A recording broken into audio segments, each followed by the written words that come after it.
मैं सुनील सक्सेना, राज्य विपणन प्रबंधक, इफ्को भोपाल, इफ्को के समस्त परिवार की तरफ से हमारे वेबिनार में जुड़े सभी महानुभावों का हार्दिक स्वागत करता हूं, वंदन करता हूं, अभिनंदन करता हूं। इफ्को एक किसानों की सहकारी संस्था है जो किसानों के लिए और किसानों द्वारा बनाई गई विश्व की सबसे बड़ी सहकारी संस्था है। इफ्को सतत प्रयास करती रहती है कि किसान भाइयों के बीच में कुछ नए उच्च गुणवत्ता वाले उत्पाद लाए जाएं। उसी तारतम्य में आज ये एक वेबिनार रखा है जिसका विषय है इफ्को नैनो यूरिया, एक परिचय एवं फसल उत्पादन में महत्व। आपका पुनः स्वागत है। आज के हमारे इस कार्यक्रम में हमारे मुख्य अतिथि के रूप में डॉक्टर एस.के. राव साहब हमारे बीच जुड़े हुए हैं। मैं उनका भी, जो कि कुलपति हैं राजमाता विजया राजे सिंधिया विश्वविद्यालय, कृषि विश्वविद्यालय ग्वालियर से। आपका हार्दिक स्वागत है सर, आपका अभिनंदन है। आपने हमारे एक आग्रह पर अपनी सहमति प्रदान की, उसके लिए आभार भी है। साथियों, डॉक्टर साहब जेनेटिक्स और प्लांट ब्रीडिंग के वैज्ञानिक हैं और आपका बहुत एक बड़ा अनुभव है। आपने लेग्यूमिनस क्रॉप्स में काफी काम किया है, कई किस्में भी रिलीज की हैं और कई जो पुरस्कारों से आपको सम्मानित किया गया है, जिसमें Rafi Ahmed Kidwai award ICR, doctor Katju Kailashnath Katju award इत्यादि आदि पुरस्कारों से आपको सम्मानित किया गया है। ऐसी शक्तियां आज हमारे बीच में है, उनका पुनः हार्दिक स्वागत है, अभिनंदन है। मैं इस स्वागत के क्रम में स्वागत करता हूं हमारे विपणन निदेशक महोदय श्री योगेंद्र कुमार साहब का, जो कि हमें हर तरह से मार्गदर्शन देते रहते हैं, हमारे मार्गदर्शक हैं, हमेशा हमें उत्साहित करते रहने वाले और नई नई जानकारियां देने वाले बहुमुखी प्रतिभा के धनी आदरणीय योगेंद्र कुमार जी का, विपणन निदेशक महोदय का एक बार पुनः स्वागत है, अभिनंदन है। साथ ही हमारे बीच आज इस कार्यक्रम के जो नैनो यूरिया के जनक और जो हमारे बीच लाए हैं डॉक्टर रमेश रालिया साहब। आप महाप्रबंधक नैनो टेक्नोलॉजी इफ्को कलोल और research scientist Saint Louis Washington विश्वविद्यालय अमेरिका से हैं। आप एक अंतर्राष्ट्रीय ख्याति प्राप्त वैज्ञानिक हैं और आपने नैनो टेक्नोलॉजी पे कई शोध किए हैं और आपकी विशेषज्ञता उत्पाद एवं तकनीकी विकास के क्षेत्र में है। आपने उर्वरक हानि को रोकने और सतत कृषि विकास में अपना विशेष योगदान दिया है। तो आज हमारे बीच ऐसी शख्सियत मौजूद हैं। डॉक्टर रमेश रालिया साहब, आपका मैं हार्दिक स्वागत करता हूं, अभिनंदन करता हूं। मैं हार्दिक स्वागत करता हूं मध्य प्रदेश एवं अन्य राज्य के विभिन्न जिलों से जुड़े किसान बंधुओं का, भाइयों का, बहनों का। साथ ही स्वागत है हमारे कृषि एवं सहकारिता क्षेत्र से जुड़े सभी अधिकारियों का, कर्मचारियों का, समस्त कृषि वैज्ञानिकों का जो हमारे इस वेबिनार में जुड़े, उनका हार्दिक स्वागत है। पत्रकारिता क्षेत्र से जुड़े विभिन्न पत्रकार बंधुओं का हम हार्दिक स्वागत करते हैं। आप सभी से अनुरोध है कि यदि आपके मन में कोई प्रश्न आए तो उनको वेबिनार के चैट बॉक्स के माध्यम से आप हम तक पहुंचा दें। आपके हर प्रश्न का समाधान तुरंत त्वरित रूप से किया जाएगा। और अब अधिक समय ना लेते हुए, स्वागत की इस बेला को विराम देते हुए, मैं आदरणीय डॉक्टर रमेश रालिया साहब से अनुरोध करूंगा कि वे अपना उद्बोधन हमको दें, अपना प्रस्तुतिकरण दें। थैंक यू SMM साहब, Sunil Saxena ji, honourable professor S.K. Rao sir, vice chancellor sir, honourable marketing director sir and doctor Solanki ji, MMIT team के सभी अधिकारीगण, आप सभी का बहुत बहुत धन्यवाद कि आपने मुझे मौका दिया जिससे कि हम मध्य प्रदेश के किसानों के साथ इंटरेक्शन कर सकें। सर, मैं एक छोटा सा प्रेजेंटेशन किसान भाइयों के लिए मैं शेयर करना चाहूँगा स्क्रीन से। Thank you. तो समस्त किसान भाइयों एवं वैज्ञानिकों एवं इस वेबिनार में उपस्थित और अटेंड कर रहे सभी का मैं इफ्को परिवार की तरफ से आपका हार्दिक अभिनंदन करता हूं, नमस्कार एवं प्रणाम करता हूं। किसान भाइयों, आज हम नैनो टेक्नोलॉजी आधारित एक उर्वरक जिसे हम नैनो फर्टिलाइजर के नाम से जानते हैं, ये nano fertiliser nitrogen nano fertiliser nano urea के रूप में इफ्को ने विकसित किया है, इसके बारे में हम जानकारी हासिल करेंगे। जहां तक हम नैनो टेक्नोलॉजी की बात करते हैं, इसके अंदर हम ऐसी संरचनाओं, ऐसे आकारों का अध्ययन करते हैं जिनका आकार 1 से 100 नैनोमीटर के बीच में होता है। तो इतने छोटे कण यूरिया के यदि हम बना देते हैं तो उससे हमें क्या फायदा होता है या पौधे के ऊपर, पर्यावरण के ऊपर क्या प्रभाव पड़ता है, उसके बारे में हम अध्ययन करेंगे।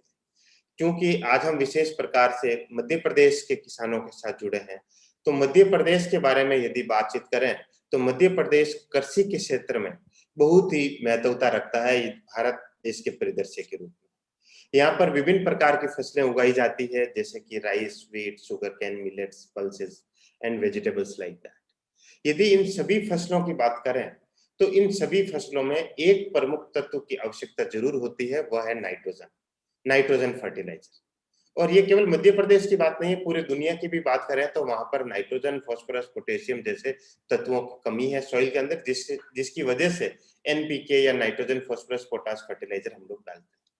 तो किसान भाइयों, विशेषकर हम यदि नाइट्रोजन की बात करें तो नाइट्रोजन की पौधे को आवश्यकता है वह सबसे अधिक होती है, क्योंकि फसल उत्पादकता के लिए नाइट्रोजन जो पौधे को चाहिए, ये पौधे के अंदर पाए जाने वाले विभिन्न प्रकार के बायोमोलिक्यूल्स, विभिन्न प्रकार की संरचनाएं, विभिन्न प्रकार के कंपोनेंट्स, उसका एक प्रमुख स्ट्रक्चरल घटक होता है, संरचनात्मक घटक होता है।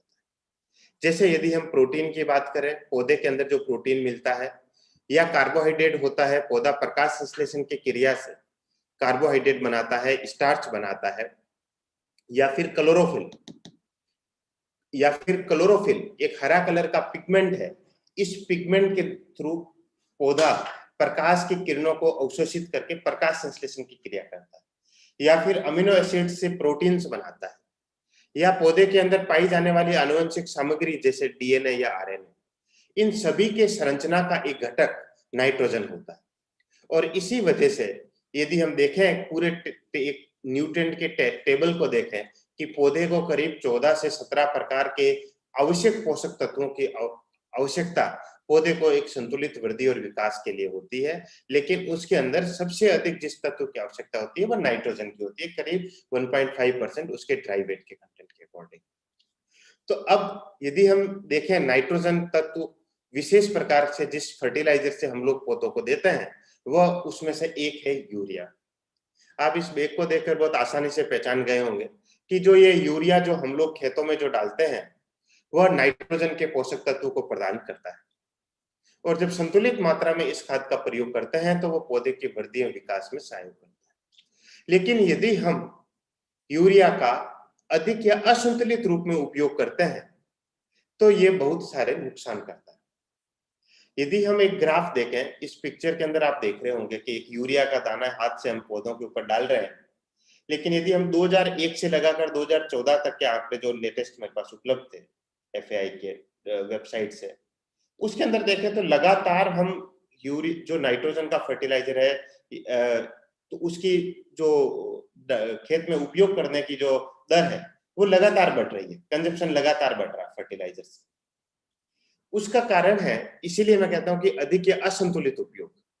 उसका एक कारण ये भी है क्योंकि जब जैसे जैसे जनसंख्या बढ़ रही है, हमें फूड प्रोडक्शन बढ़ाना है, और फूड प्रोडक्शन बढ़ाना है तो हमें क्रॉप का इंटेंसिफिकेशन बढ़ाना है। जब क्रॉप इंटेंसिफिकेशन होगी तो उसमें फर्टिलाइजर की अमाउंट भी बढ़ेगी। लेकिन जो यूरिया जो हम लोग प्रयोग करते हैं, नाइट्रोजन का सोर्स, इसका पौधे के द्वारा जो उपयोग करने की क्षमता है वह करीब 30 से 40%। तो आप सोच रहे होंगे कि जो बचा हुआ 60 से 70% है वह कहां पर है? तो बचा हुआ जो 60 से 70% यूरिया जो पौधा उपयोग नहीं करता है, क्यों नहीं करता है? क्योंकि ये जो इसका जो रासायनिक रूप है इस यूरिया का, जैसे ही हम इसका छिड़काव करते हैं, ये हवा के साथ इसके आसपास जो इसका वातावरण होता है उसके साथ रिएक्ट करके ये दूसरे केमिकल के रूप में बदल जाता है। इसकी वजह से पौधा इसका एफिशिएंटली प्रयोग नहीं कर पाता। जब इसका पौधा प्रयोग नहीं कर पाता तो ये या तो ये हवा में चला जाता है नॉक्स के रूप में, जिसे हम नाइट्रस ऑक्साइड या ग्रीन हाउस गैस कहते हैं। और ग्रीन हाउस गैस से गैस के क्या क्या प्रभाव है उसको हम लोग जानते हैं कि ग्रीन हाउस गैस की वजह से ग्लोबल वार्मिंग है, या फिर इवेंचुअली क्लाइमेट चेंज के इम्पैक्ट्स, या फिर ये अमोनिया इमिशन के रूप में हमारे हवा में चला जाता है और वायु को प्रदूषित करता है। वायु के सूचकांक देखते हैं, एयर क्वालिटी के जो सूचकांक देखते हैं, उसके अंदर एक प्रमुख सूचकांक होता है नॉक्स कितना है हवा में, और उसका खेतों के द्वारा, फर्टिलाइजर के द्वारा जो आता है वो यूरिया से जो नाइट्रस ऑक्साइड का इमिशन है या अमोनिया का इमिशन है, वो उसका एक कंपोनेंट है। जो जमीन के अंदर रह जाता है अनयूटिलाइज्ड फर्टिलाइजर नाइट्रोजन का, वह हमारी मिट्टी के पीएच को बदलाव करता है, हमारी मिट्टी की पीएच को एसिडिक कर देता है। जब यदि मिट्टी की पीएच एसिडिक हो जाती है तो जो पौधे को जो आवश्यक दूसरे पोषक तत्व ग्रहण करने होते हैं, पौधा उनको भी अवशोषित नहीं कर पाता, क्योंकि मिट्टी के द्वारा जितने भी न्यूट्रिएंट पौधा अपटेक करता है उसमें पीएच का भी एक महत्वपूर्ण रोल है। और यदि फर्टिलाइजर डालने के बाद यदि वहां पर बारिश ज्यादा हुई या हमने पौधों को पानी दिया, तो वो पानी के अंदर जो वाटर टेबल तक जो न्यूट्रिएंट चले जाते हैं, नाइट्रेट के रूप में लीच हो जाते हैं और हमारे जल को भी प्रदूषित कर देते हैं यदि हम उन्हें अधिक या असंतुलित मात्रा में प्रयोग करते हैं। तो इसी को ध्यान में रखते हुए किस प्रकार नाइट्रोजन की उपयोग की क्षमता को बढ़ाया जा सके या कम फर्टिलाइजर का प्रयोग करते हुए भी अधिक उत्पादन प्राप्त कर सके, क्योंकि एफिशिएंसी बढ़ जाएगी तो हमें इनपुट है वो कम डालना पड़ेगा। इसी को ध्यान में रखते हुए इफ्को ने एक नए रिसर्च सेंटर का स्थापना किया जिसका नाम है if nano biotechnology research centre. इस नैनो बायोटेक्नोलॉजी रिसर्च सेंटर में इस प्रकार की खोज, शोध या प्रोडक्ट डेवलपमेंट या टेक्नोलॉजिकल डेवलपमेंट होते हैं बेस्ड ऑन नैनो टेक्नोलॉजी और बायोटेक्नोलॉजी। उसके अंदर हम ऐसी संरचनाओं का अध्ययन करते हैं या ऐसे तत्वों का अध्ययन करते हैं जो पौधे को न्यूट्रिएंट के रूप में चाहिए और उनका आकार नैनो आकार में हो, नैनो कण के रूप में।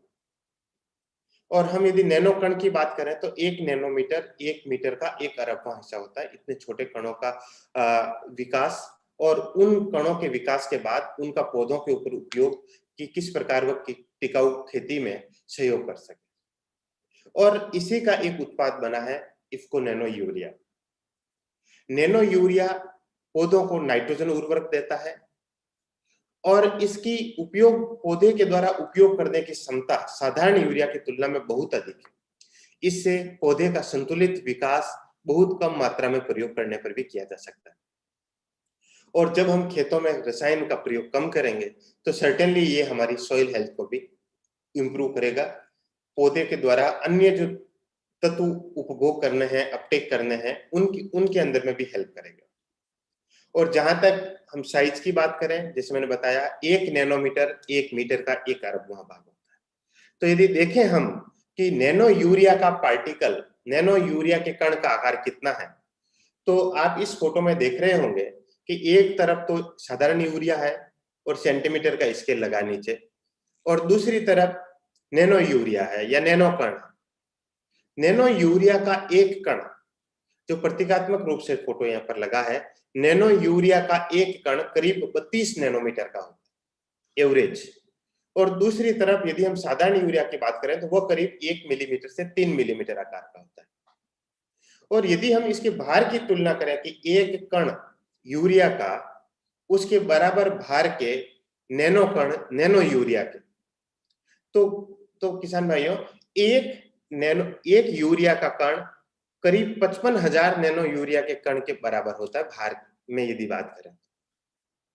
तो एक आप ऐसा इमेजिन कीजिए कि एक तरफ आपने 1 यूरिया का दाना पौधे के ऊपर डाला, दूसरी तरफ आपने उसी भार के 55,000 नैनो यूरिया के कण डाले।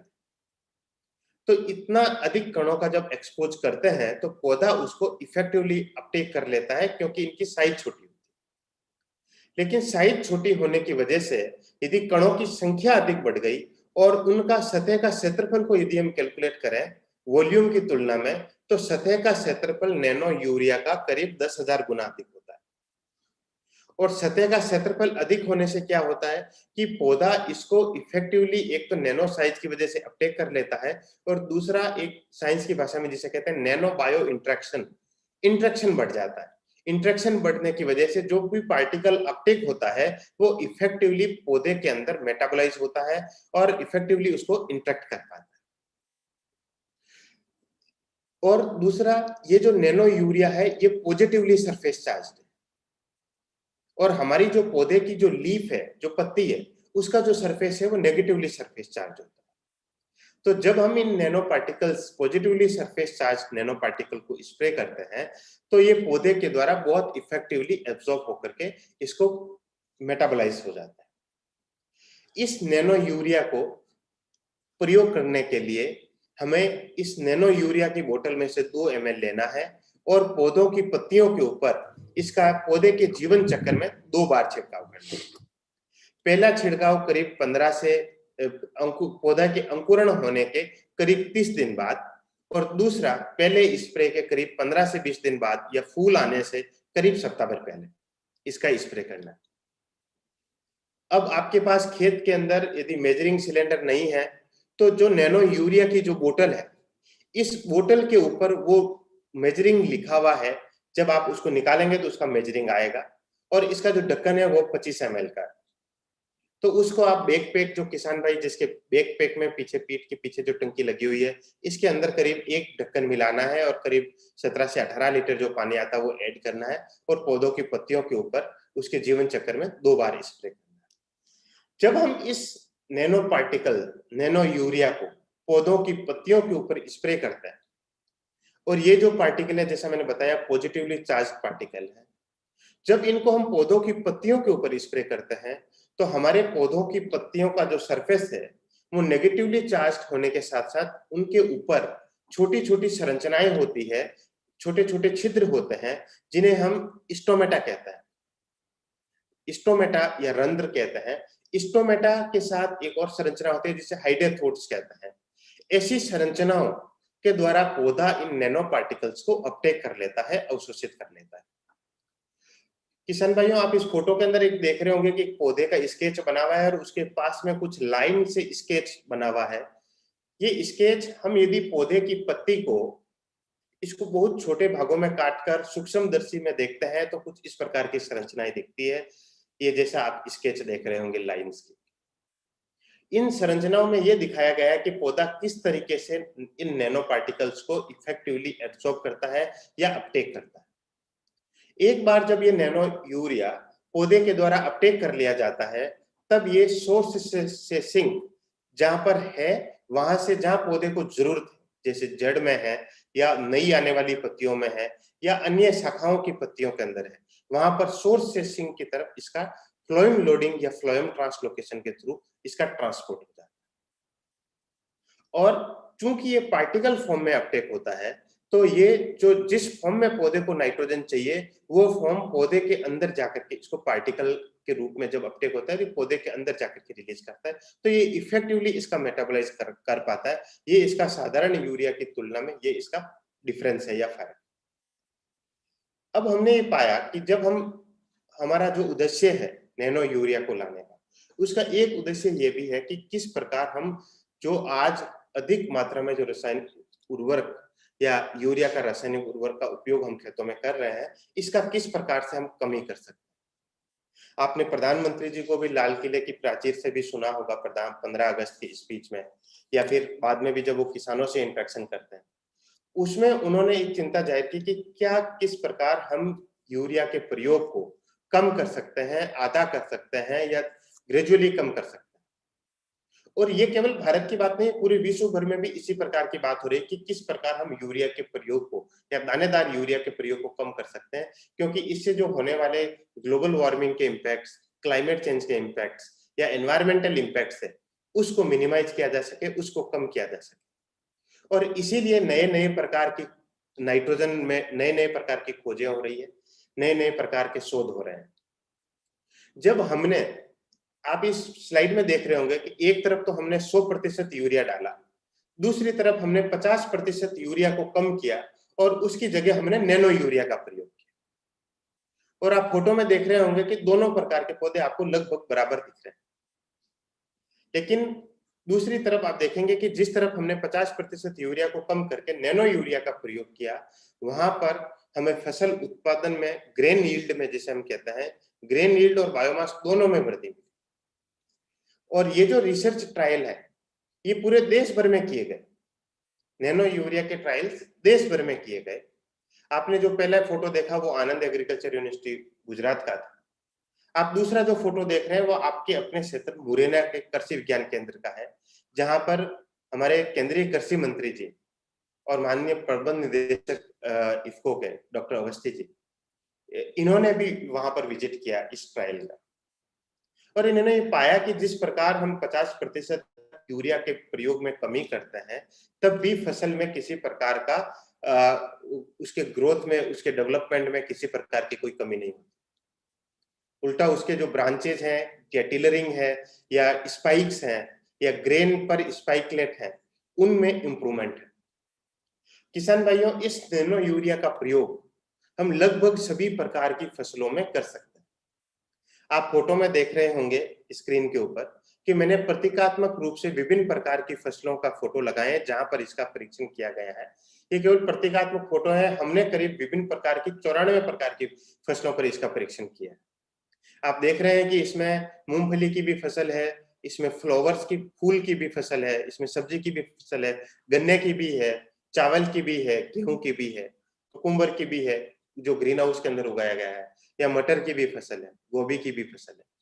तो इस प्रकार हम इस प्रतीकात्मक फोटो से मैं आपको ये बताना चाह रहा हूं कि इस नैनो यूरिया का प्रयोग लगभग सभी प्रकार की फसलों के अंदर इसका प्रयोग किया जा सकता है। एक चीज हमने और इसमें नोट की कि नैनो यूरिया हमें साधारण यूरिया के प्रयोग को वॉल्यूम के रूप में करीब 50% तक कम करने में मदद करता है, जिससे निश्चित रूप से हमारे स्वस्थ मिट्टी या स्वस्थ वातावरण को बनाने में हेल्प मिलती है।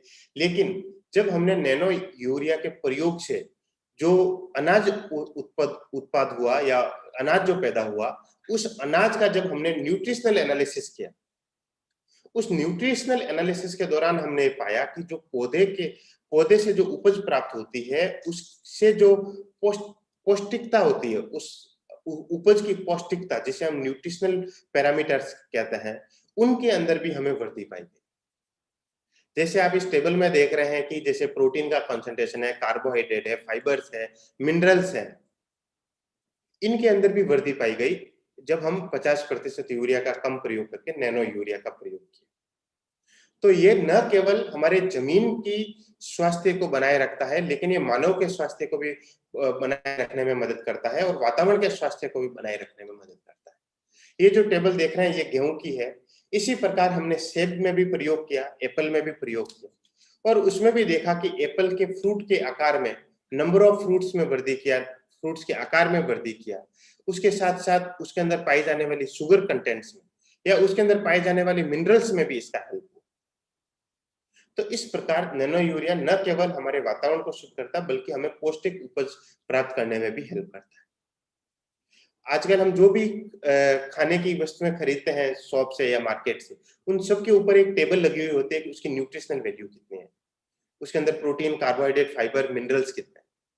तो यदि मिनरल्स की अमाउंट ज्यादा है, फोर्टिफाइड है, एग्रोनॉमिकली फोर्टिफाइड क्रॉप्स है, तो उसका जो उपज का वैल्यू है, उपज का भाव है, वह भी हमें अधिक मिलने की संभावना होती है। किसान भाइयों, एक दूसरा इसका और बेनिफिट्स है कि जैसे हमने बताया, यदि इम्पैक्ट के रूप में हम देखें तो एक बोतल जो करीब 500 ml की है, उसको हम 1 एकड़ में प्रयोग कर सकते हैं 2 बार स्प्रे करके, और जो एक बोतल है उसका इम्पैक्ट यूरिया के 1 बैग के बराबर है प्रभाव के रूप में। तो इसका यदि हम भंडारण और परिवहन की बात करें तो वह भी हमारे लिए किफायती होगा, आसान होगा और सस्ता होगा। आज हम यूरिया के बैग को ट्रांसपोर्ट करने के लिए हमें ट्रक्स की, ट्रेन्स की या फिर टैक्सी की जरूरत होती है, लेकिन इसी प्रकार हम नैनो यूरिया को, यदि जहां पर हम 2 बोरी यूरिया की ले जाने के लिए हमें ट्रैक्टर की जरूरत होती थी या टैक्सी की या बाइक की जरूरत होती थी, वहां पर हम नैनो यूरिया की 2 बोतल हम हाथ में भी ले जा सकते हैं। तो ये भंडारण और परिवहन में भी आसान होगा और उसकी जो भी लॉजिस्टिक कॉस्ट होगी वह भी कम होगी। जैसे मैंने बताया किसान भाइयों, इस नैनो यूरिया को भारत में खोजा गया है, भारत में निर्मित किया गया है और इसको दुनिया में पहली बार इंडिया में इसको डिस्कवर करके इसको टेस्ट किया गया और इसका परीक्षणित किया गया और भारत सरकार ने इसका परमिशन दे दिया।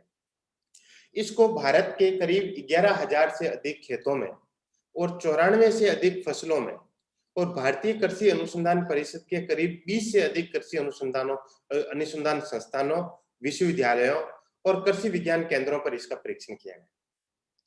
और पूरे भारत का यदि हम एवरेज ले विभिन्न प्रकार की फसलों का और विभिन्न प्रकार के लोकेशंस के ट्रायल्स का, तो ऐसा पाया गया कि नैनो यूरिया के उपयोग से औसत फसल की उत्पादकता में करीब 8% की वृद्धि हुई और ये वृद्धि तब नोटिस की गई जब हमने साधारण यूरिया के प्रयोग में करीब 50% की कमी की।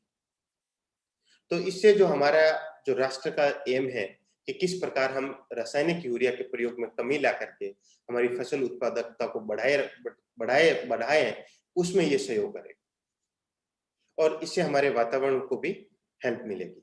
किसान भाइयों, इस नैनो यूरिया को भारत सरकार की जो राष्ट्रीय गाइडलाइन है, जो डीबीटी ने, डिपार्टमेंट ऑफ बायोटेक्नोलॉजी ने रिलीज की है, उस गाइडलाइन के अनुसार इसका परीक्षण किया गया। राष्ट्रीय गाइडलाइन के साथ साथ इसका अंतरराष्ट्रीय गाइडलाइन जो OECD गाइडलाइन होती है, organisation of economic cooperation and development, जो अंतरराष्ट्रीय गाइडलाइन है कि किस प्रकार इस प्रकार के जो नए उत्पाद बनते हैं इनका परीक्षण किया जाना चाहिए, उनके अकॉर्डिंग भी इसका परीक्षण किया गया और ऐसा पाया गया कि ये जो नैनो यूरिया है ये न केवल फसलों के लिए लाभदायक है लेकिन वातावरण के लिए भी बहुत लाभदायक है। और इसकी पुष्टि होने के बाद भारत सरकार ने किसानों के लिए इसका प्रयोग करने हेतु भारत के राजपत्र में, जिसको हम गैजेट पब्लिकेशन बोलते हैं, उसके अंदर नैनो यूरिया के स्पेसिफिकेशन का प्रकाशित करके किसानों के लिए उपयोग करने की जो परमिशन है वो दे दी गई, जिससे कि ये आप सभी किसान भाइयों को ये उपलब्ध हो सके। यदि समरी के रूप में हम देखें तो किसान भाइयों, नैनो यूरिया को कम लागत में हम अधिक लाभ प्राप्त कर सकते हैं। नैनो यूरिया की एक बोतल का असर 1 बैग के बराबर है और इससे हम खेत में रासायनिक यूरिया के उपयोग में करीब 50% की कमी ला सकते हैं और इससे हम अधिक उत्पादन प्राप्त कर सकते हैं। ये आर्थिक रूप से भी सस्ता है, जिस रेट में आज हमको यूरिया मिलता है उससे भी सस्ता है और ये मिट्टी, हवा और पर्यावरण के लिए भी सुरक्षित है। ये हमारी वनस्पतियों, जीवों के लिए भी गैर विषैला है। किसान भाइयों, समरी के रूप में यदि हम देखें तो ये नैनो टेक्नोलॉजी आधारित एक उर्वरक है जो पौधों को नाइट्रोजन उर्वरक प्रदान करता है। ये प्रयोग करने में बहुत आसान है। इसके 2 ml को 1 लीटर पानी में मिलाना है और पौधों की पत्तियों के ऊपर स्प्रे करना है। इसको भारत में विभिन्न प्रकार की फसलों पर और विभिन्न जगहों पर इसका परीक्षण किया गया और ऐसा पाया गया कि ये फसलों के लिए और पर्यावरण के लिए लाभदायक है। इसको भारत सरकार के द्वारा अनुमोदित किया गया है और ये विश्व का पहला नैनो उर्वरक उत्पाद है जिसको भारत सरकार ने अनुमोदित किया है कि किसान उसका प्रयोग कर सके। इस नैनो फर्टिलाइजर का मूल्यांकन भारत की राष्ट्रीय गाइडलाइन और अंतरराष्ट्रीय दिशा निर्देशों की अनुपालना के तहत किया गया है और ये नैनो फर्टिलाइजर एग्रीकल्चर में सस्टेनेबिलिटी और एनवायरमेंटल बेनिफिट्स को बढ़ावा देगा, उसकी हेल्प करेगा। इसके लिए इसका विकास किया गया है और किसानों के लिए इसको परमिशन के लिए भारत सरकार ने इसकी परमिशन दी है। इसी के साथ मैं आपका बहुत बहुत धन्यवाद ज्ञापित करूंगा और आपके कोई सवाल हैं मैं जरूर उन्हें लेना चाहूंगा। बहुत बहुत धन्यवाद। ऐसे हम सर।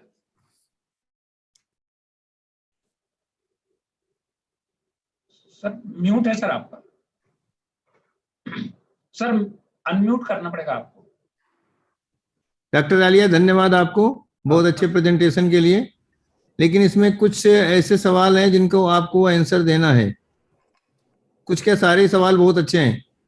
इसमें लिखा है सर, अगर नैनो यूरिया को घोल बच गया तो उसको बाद में यूज कर सकते हैं, जैसे अगले दिन, तो उसमें नाइट्रोजन तो नहीं घटेगा, उड़ेगा? नहीं उड़ेगा, इसका हम प्रयोग कर सकते हैं बाद में भी। ये स्टेबल नहीं, पानी की इम्प्योरिटी की वजह से कोई प्रॉब्लम तो नहीं आएगी अगले दिन? नहीं, पानी की इम्प्योरिटी की वजह से कोई प्रॉब्लम नहीं आएगी, एज लॉन्ग एज पानी का पीएच एक्सट्रीम नहीं है, जैसे कि 10 के ऊपर नहीं है या ऐसे हाईली। इसका प्रयोग किया जा सकता है। एक है सवाल इसका, इसको किस प्रकार से या किस तकनीक से किसान भाई प्रयोग कर सकते हैं?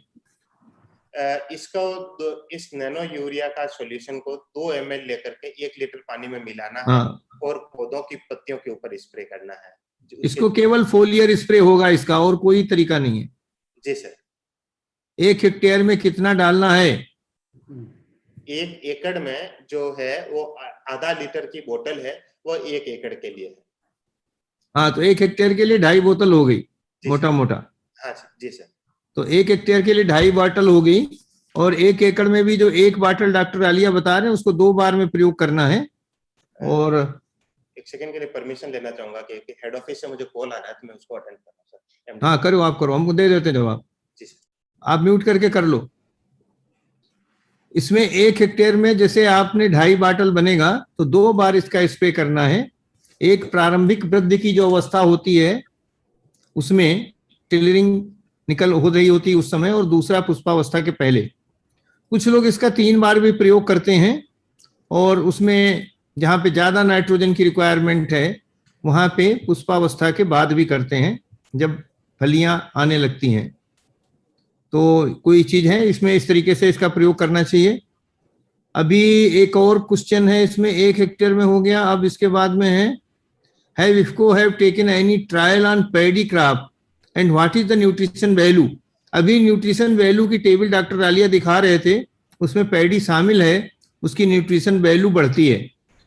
किसी भी क्रॉप में डालेंगे तो न्यूट्रिशन वैल्यू इसलिए बढ़ती है कि पौधा बहुत स्वस्थ होता है, प्रकाश संश्लेषण की क्रिया भी खूब अच्छी होती है, और रूट जोन से भी बिल्कुल यूनिफॉर्म जैसा चाहिए सप्लाई न्यूट्रिएंट्स की होती है, किसी तरीके का कोई ऑब्स्टिकल नहीं होता। तो इस वजह से इसकी गुणवत्ता भी बढ़ती। 2 उदाहरण उन्होंने दिए हैं, एक एप्पल के ऊपर दिया था और एक दूसरा सीरियल क्रॉप्स के ऊपर भी है। और इसके अलावा कोई सवाल हो तो जरा ट्रांसफर करिए। सर क्या अदरक में स्प्रे ठीक रहेगा? बिल्कुल ठीक रहेगा। ये ऐसी किसी भी फसल पे प्रयोग किया जा सकता है जिसमें नाइट्रोजन की रिक्वायरमेंट हो, और नाइट्रोजन की रिक्वायरमेंट संभवतः सभी में रहती है, ऐसी कोई फसल नहीं है। खासतौर पे पल्स क्रॉप में आपको कंफ्यूजन होगा, उसमें यूरिया नहीं डालते हैं, लेकिन अगर आप नैनो का स्प्रे करेंगे तो आपकी पैदावार बहुत अच्छी होती है। ठीक है ना? क्योंकि इसके जो स्प्रे से जो बहुत ही बढ़िया मतलब आपको लगेगा। अदरक का एक है Shailendra Kushwaha, it is possible to use nano urea in drip irrigation? No, drip से अगर प्रयोग करेंगे तो अपेक्षित परिणाम नहीं मिलेगा। इसका अपेक्षित परिणाम जो आप चाहते हैं, जो हम लोग रिकमेंड करते हैं, वो फोलियर स्प्रे से मिलेगा। तो और इसमें एक खास बात यह है, दूसरे प्रोडक्ट के साथ इसको मिला के स्प्रे कर सकते हो। अगर पेस्टिसाइड या इंसेक्टिसाइड और किसी के साथ करना है, जो सामान्य से अतिरिक्त जो उत्पाद हैं उनको आप पूछ लीजिए, और पूछ के हम बता देंगे। इसको सामान्य तौर पे सभी में कर सकते हैं। What is the percent of nutrient content in nano urea? ये जो इसमें जो बॉटल है, इसमें जो सोल्यूशन है वो 4% का है, और यानी न्यूट्रिएंट कंटेंट जो है नाइट्रोजन के टर्म्स में इसमें 20 ग्राम होगा। बट ये जितना न्यूट्रिएंट है वो डॉक्टर आलिया ने अभी आपको बताया। इसका पार्टिकल साइज बहुत छोटा है, नैनोमीटर में है, जो आंख से नहीं देख सकते आप, इलेक्ट्रॉन माइक्रोस्कोप से देखना पड़ता है। और इसका जो वॉल्यूम वर्सेस सरफेस एरिया है वो 10,000 गुने से भी ज्यादा है, और इसके पार्टिकल प्लांट के अंदर जाके देन आयनिक एक्सचेंज होता है। तो जो रिक्वायर्ड कंसंट्रेशन है नाइट्रोजन का, बहुत आसानी से इससे पूरा होता है। आप उस पर मत जाइए कितना इसका सोल्यूशन है क्या है, लेकिन ये काफी यूजफुल है जिसको आप डालेंगे। सर स्टोरेज लाइफ क्या है नैनो फर्टिलाइजर? स्टोरेज लाइफ इसकी है उत्पादन तिथि से 2 वर्ष, उत्पादन तिथि से 2 वर्ष, और 2 वर्ष के बाद भी ये खराब नहीं होता है। लेकिन 2 वर्ष का हमने टाइम पीरियड दिया हुआ है, 2 वर्ष तक इसका प्रयोग करेंगे तो बहुत अच्छा परिणाम मिलेगा। उसके बाद भी प्रयोग करने से परिणाम अच्छा मिलेगा, लेकिन थोड़ी मात्रा बढ़ानी पड़ सकती है। बाकी 2 वर्ष का है। और इसमें टेम्परेचर, इसका जो टॉलरेंस है, टेम्परेचर टॉलरेंस है 50 डिग्री सेंटीग्रेड। 50 डिग्री सेंटीग्रेड तक ये बहुत ही बढ़िया तरीके से काम करेगा, जो कि कभी होता नहीं है। थोड़ी बहुत देर के लिए हुआ हो गया। 1 एकड़ की कीमत क्या होगी? 1 एकड़ में 1 बाटल लगता है, इसकी कीमत होगी 240 रुपए। और 1 एकड़ में आप जो है इसको जब प्रयोग करेंगे तो 8% के करीब उत्पादन भी बढ़ेगा। नैनो का प्रयोग सभी प्रकार की फसलों में प्रयोग किया जा सकता है, बाकी साग सब्जी में बिल्कुल किया जा सकता है। साग सब्जी में भी आप इसका प्रयोग करें, आपको साग सब्जी में बहुत अच्छे परिणाम मिलेंगे। अमर पटेल ने लिखा है, सर ये कहाँ मिलेगी? ये अभी तक हम किसानों को निःशुल्क दे रहे थे और मेरे ख्याल से कई लाख बाटल हम लोग किसानों को निःशुल्क पूरे देश में दे चुके हैं। ट्रायल तो 11,000 जगह पे किए थे, लेकिन 11,000 जगह पे सक्सेसफुल ट्रायल के बाद में हमने इसको निःशुल्क किसानों को दिया है। एमपी में भी काफी बाटल्स भेजी गई हैं। ठीक है, फिर है अभी इसका जो कमर्शियल स्केल पे प्रोडक्शन है वो जून के तीसरे सप्ताह से शुरू हो जाएगा, जून के लास्ट वीक से शुरू होगा और जुलाई से आपको ये हमारी सोसाइटीज पे और हमारे जो फुटकर बिक्री केंद्र हैं जुलाई माह से मिलना शुरू हो जाएगा। इसके बाद है एक ये है, क्या ये बाजार में कब आएगा? हमने बता दिया आपको। नैनो यूरिया उपयोग करते समय सावधानियां क्या होनी चाहिए? वैसे आपकी जानकारी के लिए बता दूं, अभी डॉक्टर आलिया ने बताया था, इसमें किसी भी तरीके की कोई टॉक्सिसिटी नहीं है, सारी टॉक्सिसिटीज का टेस्ट कर लिया गया है। लेकिन फिर भी कोई भी स्प्रे आप करो तो मास्क जरूर लगा लो और ग्लव्स जरूर पहन लो, कोई भी स्प्रे करो। और ये आप करते भी होंगे, खासतौर पे जब पेस्टिसाइड का स्प्रे करते हैं या हर्बिसाइड का करते हैं तो और भी जरूरी है।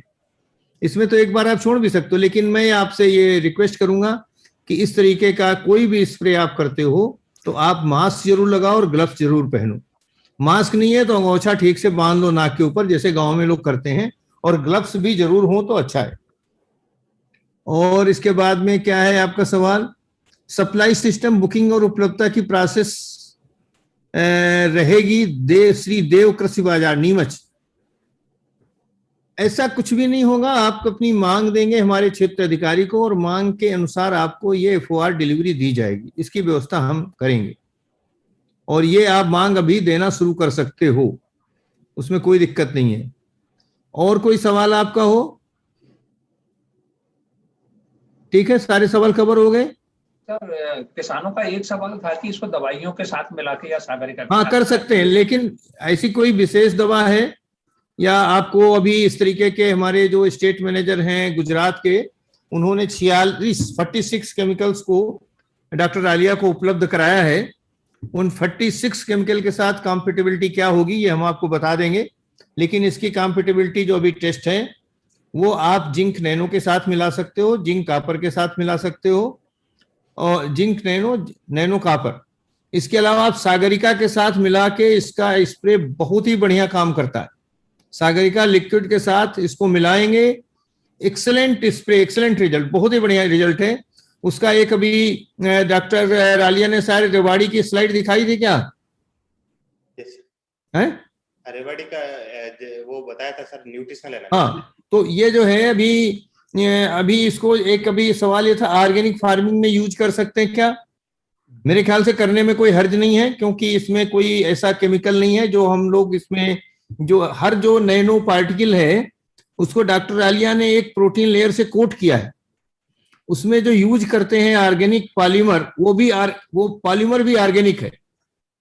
तो इसमें कुछ भी नहीं है, खाली 20 ग्राम नाइट्रोजन है जिसमें अरबों पार्टिकल्स हैं, अरबों खरबों पार्टिकल्स हैं, और हर पार्टिकल प्रोटीन लेयर से कोटेड है। और इसका प्रयोग अभी रेवाड़ी में किया है लोगों ने। परंपरागत कृषि विकास योजना एक है भारत सरकार की, उसके अंतर्गत 50-50 हेक्टेयर के 2 ट्रायल हैं, एक गेहूं का और एक मस्टर्ड का। उसके बारे में डिटेल आप जानना चाहेंगे तो हम बता देंगे। फिलहाल यहाँ इस कॉन्टेस्ट में इतना ही। स्टोरेज लाइफ ये आ गया। और कोई सवाल है भाई? हम सवाल पहले लेना चाहेंगे। सर ये सब्सिडी के ऊपर है क्या? नैनो पर सब्सिडी भी है? नैनो पे सब्सिडी कुछ नहीं है, न तो भारत सरकार को कोई सब्सिडी देनी पड़ती है। ये ऐसी चीज है, इतना अच्छा है, 240 रुपए का, कोई उसमें और आगे पीछे कुछ नहीं है। आप जैसे मान लो 1 बोरी यूरिया खरीदते हो तो इसमें 267 रुपए आप देते हो और करीब 900 रुपए सरकार को देने पड़ते हैं। तो जो यूरिया के एक बैग की कीमत है वो 1100 के करीब है, 1100-1200 के बीच में होगी। तो एक बहुत महंगा आइटम है, लेकिन किसान भाइयों के हित के लिए गवर्नमेंट इसमें वहन करती है, पैसा काफी भारी धनराशि होती है, वो धनराशि सरकार को भी वहन नहीं करनी पड़ेगी। और सबसे बड़ी जो बात है, मध्य प्रदेश में देखिए यूरिया की खपत कैसे बढ़ गई। 19-20 में मध्य प्रदेश में 29 लाख टन यूरिया की हम लोगों ने बिक्री की थी, और अभी जो 20-21 हुआ है उसमें 31 लाख टन हो गया, यानी 2 लाख टन बढ़ गया कंजम्पशन, और ये कंजम्पशन लगातार बढ़ता रहता है। अगर मिले यूरिया समय से तो और ज्यादा बढ़ जाएगा। यानी क्या है, यूरिया का अधिक प्रयोग हम लोग कर लेते हैं, उससे बहुत सारे नुकसान होते हैं। पानी की क्या लिखा मुरई लाल, कम उपलब्धता में है? पानी की कम उपलब्धता में, अगर पानी कम है तो क्या इसका उपयोग? पानी की कम उपलब्धता में तो और अच्छा काम करेगा, आप करिए। एक पानी पहली सिंचाई तो सब लोग करते होंगे, उसके बाद इसकी स्प्रे करिए, और आपको लगे कि अभी हम आगे नहीं कर पाएंगे तो एक ही बार में कर दीजिए, तो भी बढ़िया काम करेगा। अनिल जैन पूछ रहे हैं क्या सर माइक्रो न्यूट्रिएंट के साथ छिड़काव कर सकते हैं? बिल्कुल कर सकते हैं, कोई इशू नहीं। ठीक है सक्सेना जी, आगे बढ़ाइए। जी हाँ सर, धन्यवाद डॉक्टर रमेश रालिया साहब, युगंतमा साहब, आपने जो इतना अच्छा प्रेजेंटेशन दिया, निश्चित रूप से हमारे किसानों के लिए काफी लाभदायक रहेगा। इसके साथ ही मैं कार्यक्रम को आगे बढ़ाते हुए आदरणीय श्री योगेंद्र कुमार साहब से अनुरोध करूंगा कि यदि वो अपना उद्बोधन दें, इसमें हमें मार्गदर्शन दें। आदरणीय योगेंद्र कुमार साहब। धन्यवाद, सभी को नमस्कार। परम आदरणीय वाइस चांसलर डॉक्टर राव साहब, डॉक्टर रालिया साहब, और हमारे स्टेट मैनेजर सोलंकी जी, और हमारे साथ जुड़े हुए सभी सम्मानित भाइयों एवं बहनों। देखिए, मुझे तो जो बोलना था वो मैं अभी आपसे बात कर ही रहा था, आपकी समस्याओं के निराकरण के लिए हमने जो आपको बताया। बाकी अभी हम सुनना चाहेंगे वाइस चांसलर साहब को। हमें बीच में ज्यादा देर अवरोध नहीं बने रहना चाहिए, जिसे अवरोध है उसको निकल जाना चाहिए जितनी जल्दी हो सके। तो मैं मुश्किल से 4-5 मिनट में अपनी बात खत्म कर दूंगा। देखिए, इफ्को का जो सेटअप है उससे आप परिचित हैं, लेकिन शायद संपूर्णता से कुछ लोग नहीं परिचित होंगे। एक बार दोहरा दूं एक लाइन में, किसानों के पैसे से समितियों के माध्यम से बनाई गई एक सहकारी संस्था है, जो आज विश्व की सर्वश्रेष्ठ सहकारी संस्था के रूप में अपने क्षेत्र में उभर के आई है। और ये विश्व में सर्वश्रेष्ठ स्थान आज से नहीं है, कई सालों तक हमको मिला है, और ये सब हमारे साथ जुड़े हुए हमारे भाइयों और बहनों का ही आशीर्वाद है, मैं ऐसा मानता हूं। इस एक दायित्व भी बन जाता है किसानों के साथ, किसान हमारे मालिक हैं, तो उस दायित्व का निर्वहन करने के लिए इफ्को के जितने भी उत्पाद हैं, विशेष तौर पे आज नैनो यूरिया की बात हो रही है। आप देखो, इसको डाल के सभी लोग इसको ट्राई जरूर करें, आपको फायदा निश्चित होगा। आप देखेंगे कि आपका उत्पाद की गुणवत्ता भी अच्छी होगी, और गुणवत्ता के साथ साथ उत्पादन भी अच्छा होगा। कारण क्या है, ये दीर्घकालीन उपलब्धता करा के पौधे को लगातार स्वस्थ बनाए रखता है।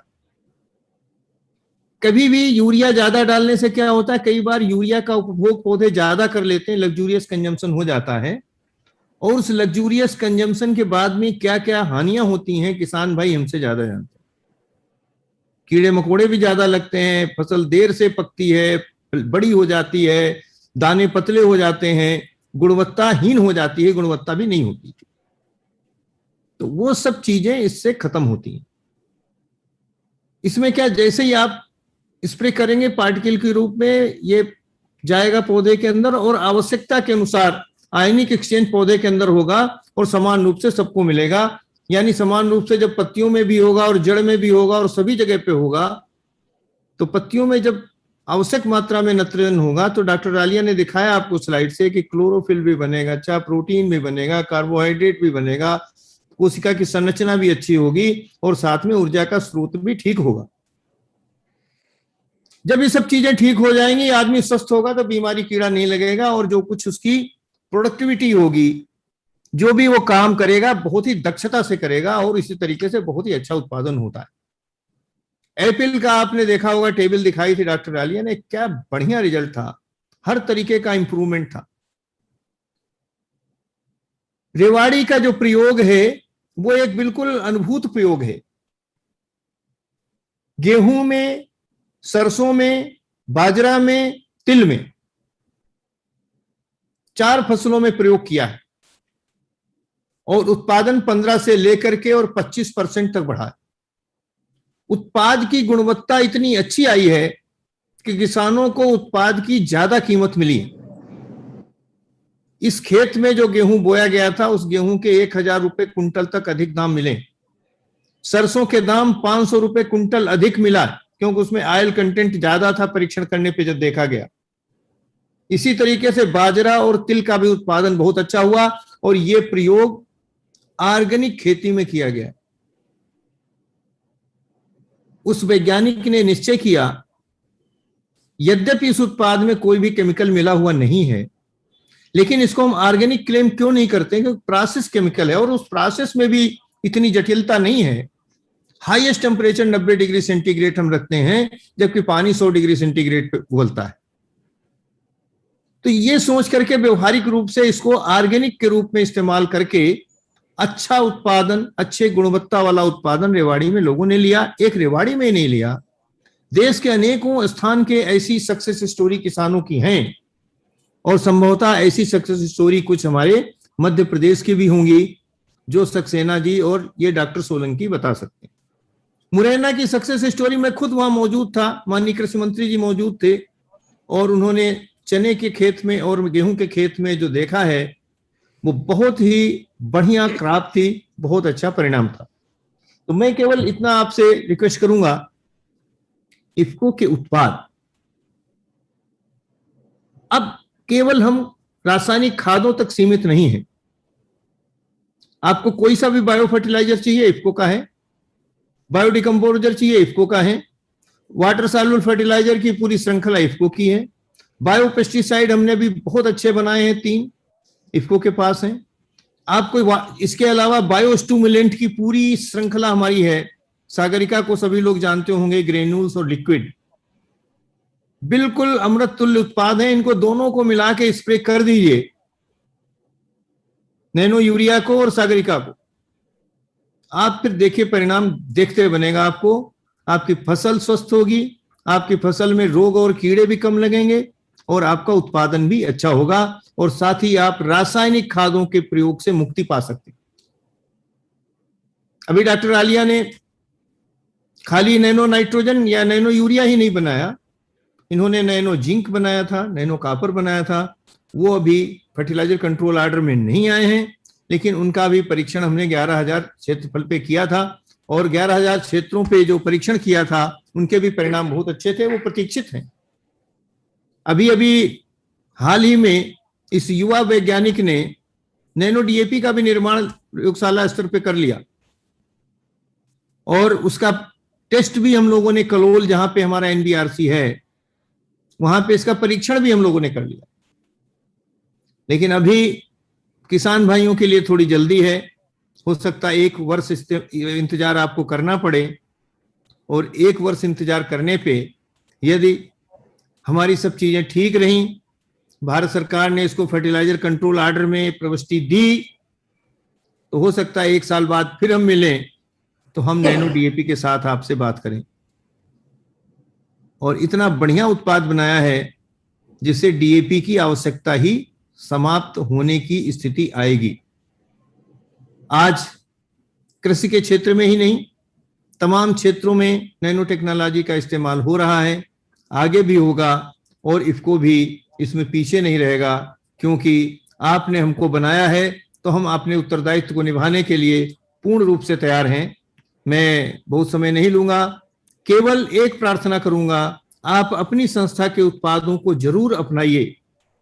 कारण 3 हैं, गुणवत्ता श्रेष्ठ होगी, गुणवत्ता श्रेष्ठ होगी, लागत मूल्य उसका कम होगा और उसको प्रयोग करना और जो तकनीकी ज्ञान है उसके लिए भी हमने तमाम आपके लिए सुविधाएं दे रखी हैं। इफ्को बाजार.in पे जाइए, आपको सारे प्रोडक्ट आपको दिखाई देंगे और उसमें से किसी प्रोडक्ट का चयन कर लीजिए, आप पेमेंट कर दीजिए, आपको घर बैठे उसी कीमत पे मिलेगा। गांव के कुछ ऐसे बेरोजगार युवक या हमारे फुटकर बिक्री केंद्र चलाने वाले लोग अगर हमारे किसान भाइयों का इस बात में सहयोग करेंगे, इस काम में सहयोग करेंगे, तो उनको एमआरपी का 4% हम मार्जिन भी देते। यानी एक ग्रामीण क्षेत्र का बेरोजगार युवक अगर अपने गांव में और आसपास के गांव में एक दिन में 15,000 रुपए का भी उत्पाद बुक करा दे तो 600 रुपए की एक दिन में उसकी आमदनी अपने आप होने वाली।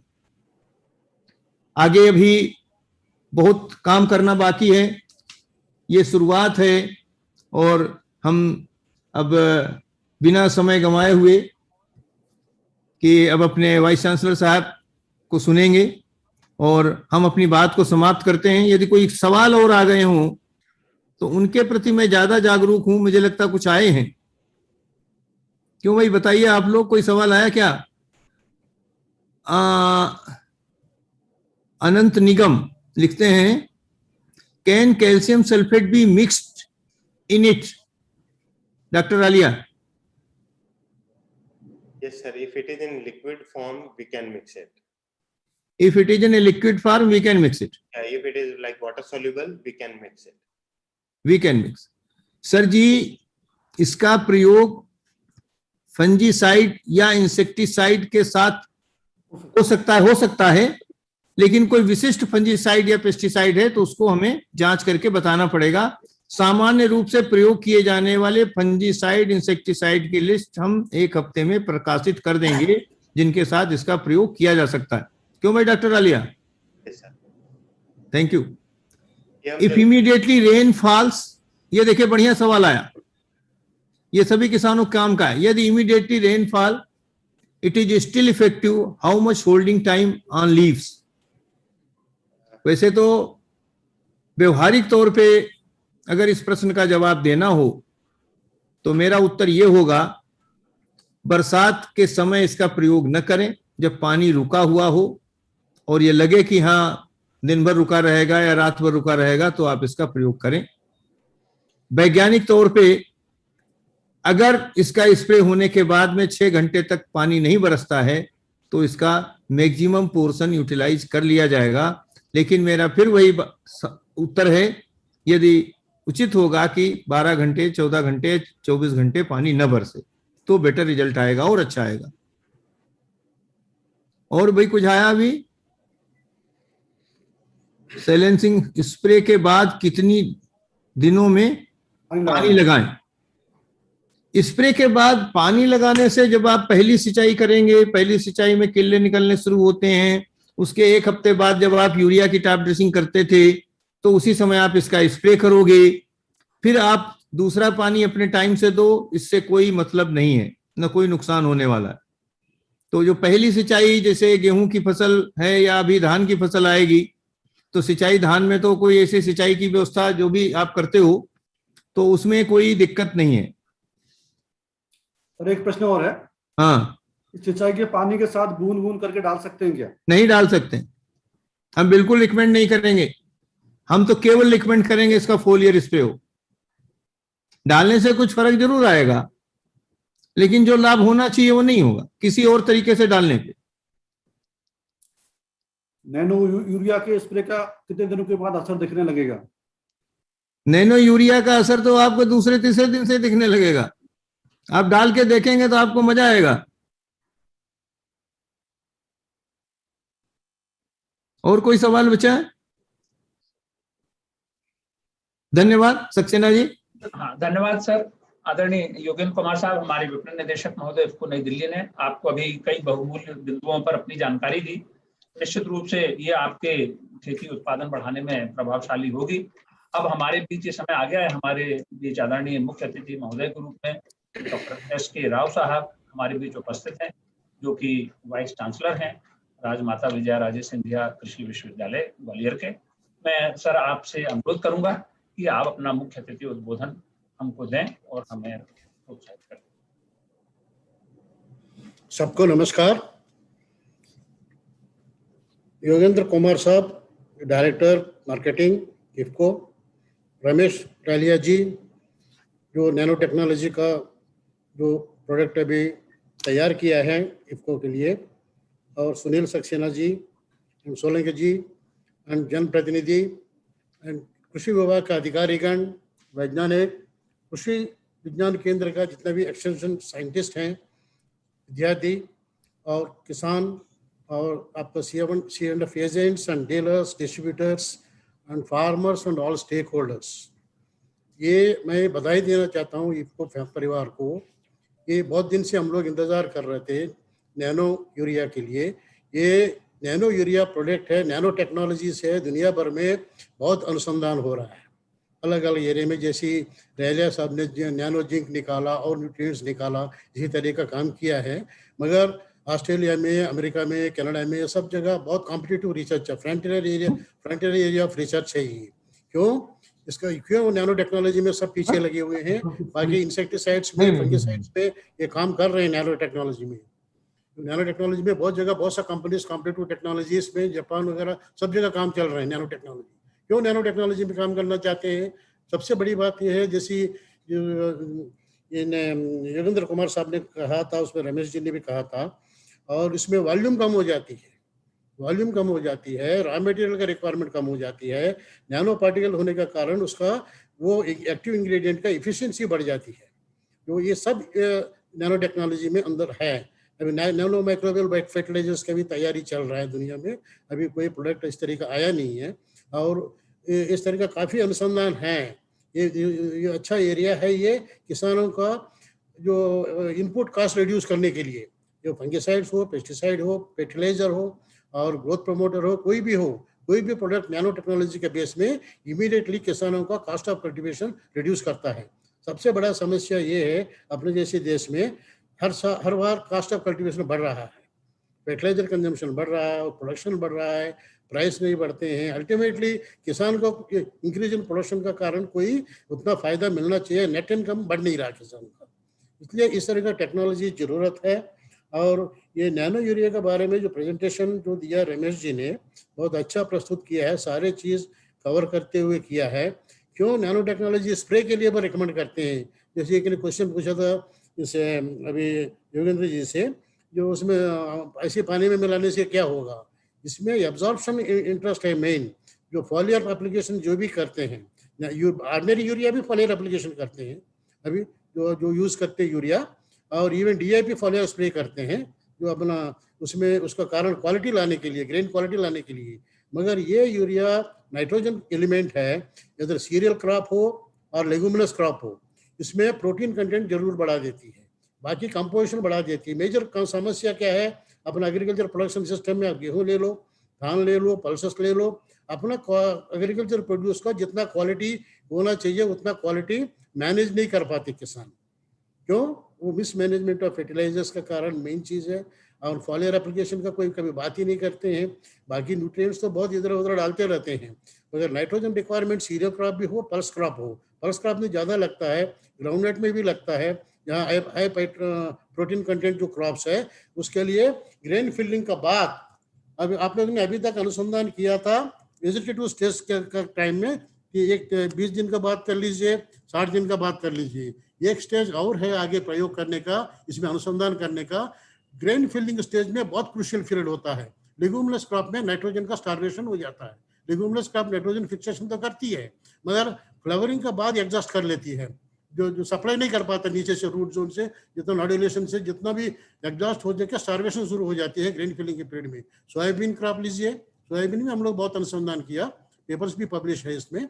और फॉलियर एप्लीकेशन ऑफ यूरिया करने से कम 15% यील्ड बढ़ जाती है।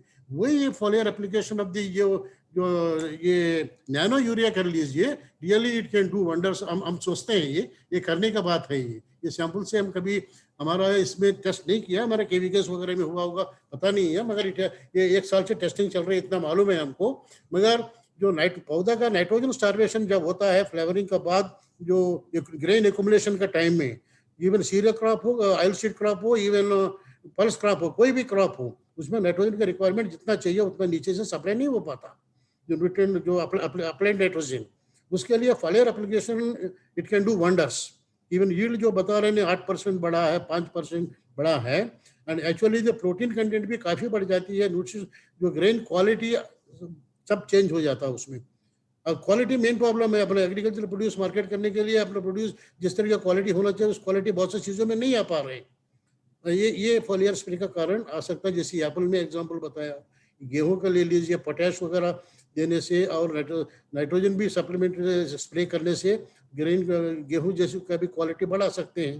जो इवन लेग्यूम्स तो 100% है, हम लोग ऑलरेडी टेस्ट कर चुका, सोयाबीन में भी कर चुके हैं। और इसी तरीके से और भी इसमें अनुसंधान करने की जरूरत है।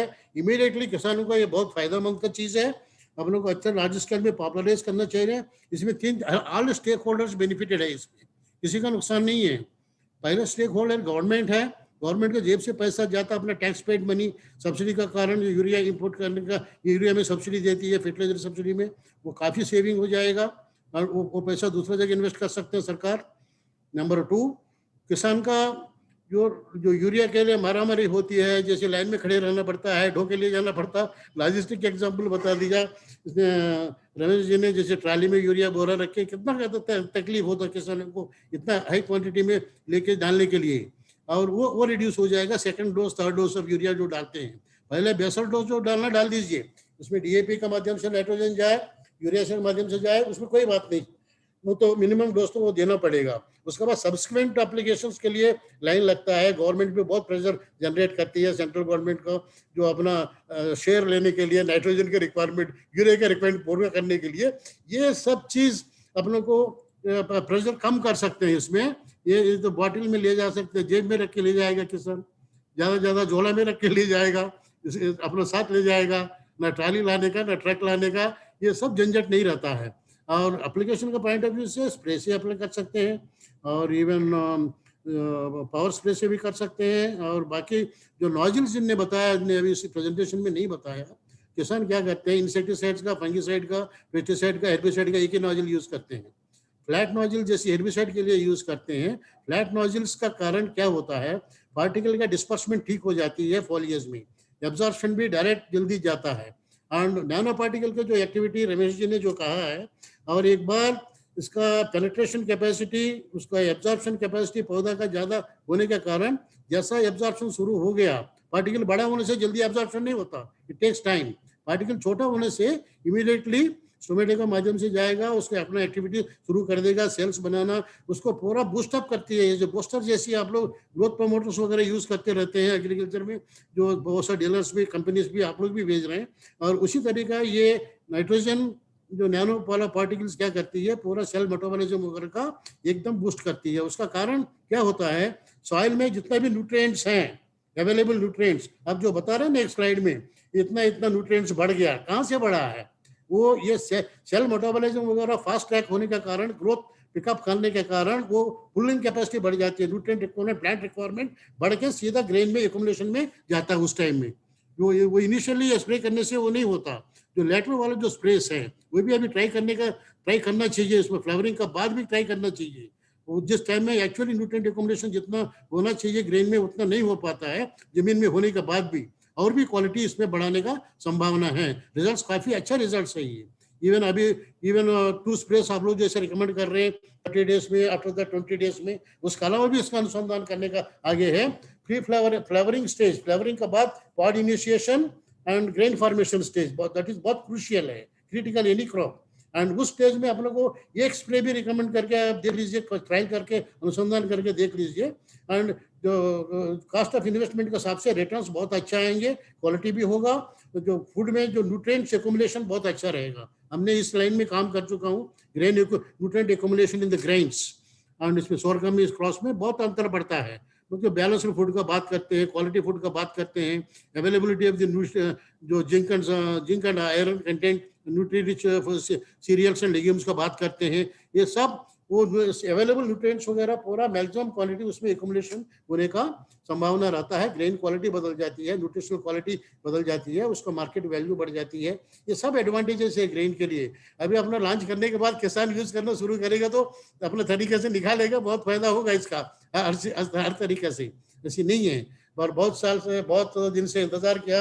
मैं साल भर में मालूम था, मैंने आप लोग मुरैना आए थे तब मैंने बात किया तो बोला साहब टाइम लगेगा, इसको टेस्टिंग में है, मगर अच्छा हुआ। कम से कम आप लोगों को सबको बधाई है, ये प्रोडक्ट लाया, पूरा हिंदुस्तान का काफी पैसा बचाएंगे टोटल। आप कैलकुलेट करके देख लीजिए।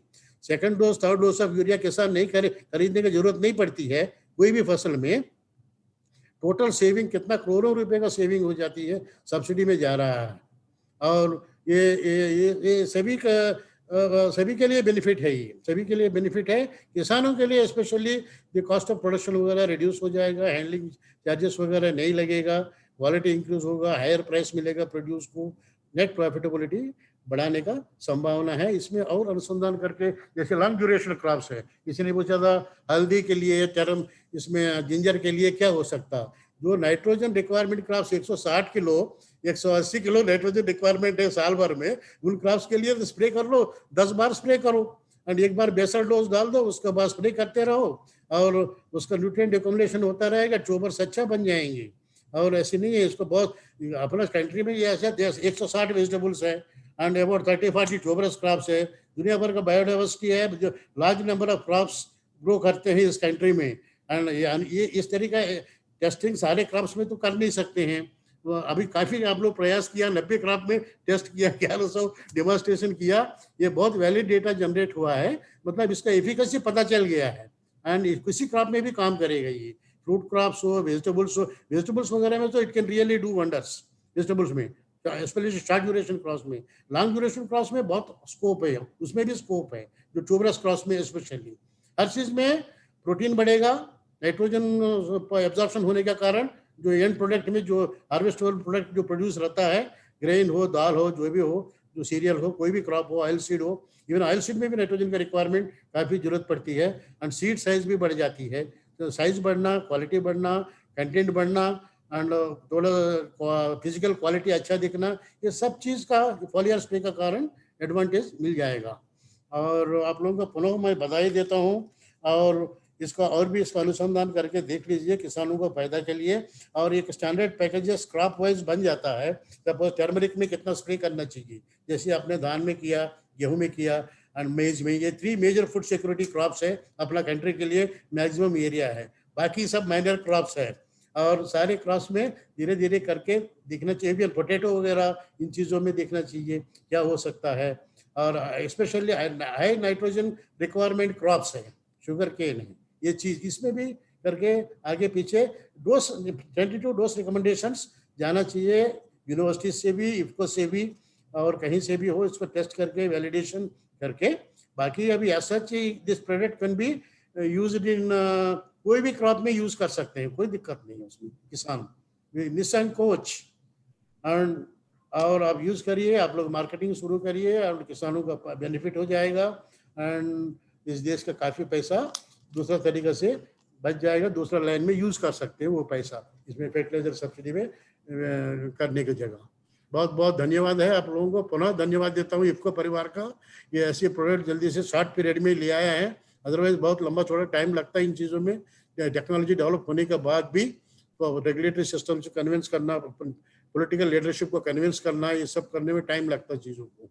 अगर आप लोगों ने फास्ट ट्रैक में ले आया, आपका ऑर्गेनाइजेशनल फ्रेमवर्क अच्छा है और नेटवर्किंग अच्छा है, क्वालिटी प्रोडक्ट्स है, रिपीटेशन है ऑर्गेनाइजेशन, इसलिए चीज।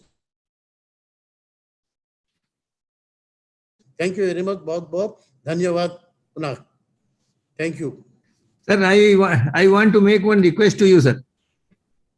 सर बोलिए सर। मैं चाहता हूं कि जो आप चीजें बता रहे थे, why not you test in your university. करेंगे सर, तो we can send the sample, हम लोग स्टैंडर्डाइज करके दे देंगे सर। आप जितना क्रॉप बोलेंगे उतना क्रॉप्स का करके दे देंगे। नहीं, अभी मैं चाहता हूं जो आप 3rd स्प्रे या 4th स्प्रे की बात है, मैं भी जानता हूं अच्छा है सर, बट हम लोग इस डर से किसान फिलिंग पीरियड का बात कर रहा हूं सर, मैंने कर चुका हूं ऑलरेडी एक्सपर्ट। ठीक है, then I would request you to please take my material and test it sir. Whatever the Definitely, MOU, we will sign it. No problem. No, we will do MOU, sir. I want to do MOU for the two purposes, sir. For further standardization of this dosimetry for the different crops. Number one, this urea, the nano urea. Number two, sir, we are having the agri-business incubator. We would like to promote in the rural areas for the promotion of these type of innovative products in the markets in the rural areas. The rural agri. I think this after this week time or 15 days, yes, we sir. can come to you and discuss there and finally. Sir, we will plan, sir. We want your help also in that to have a rural agri startups for the input supply in the rural areas, interior areas, so that the farmers will get benefit of good quality products.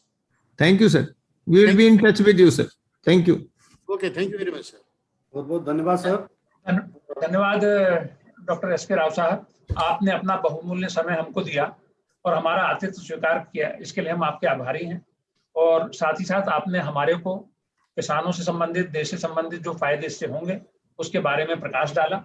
हम आपका हृदय से हार्दिक अभिनंदन करते हैं, आभार व्यक्त करते हैं और आशा करते हैं आपका ऐसा ही सहयोग हमें भविष्य में भी मिलता रहेगा। तो सर, आज ये वेबिनार हमारा यहाँ पे समाप्ति की ओर है।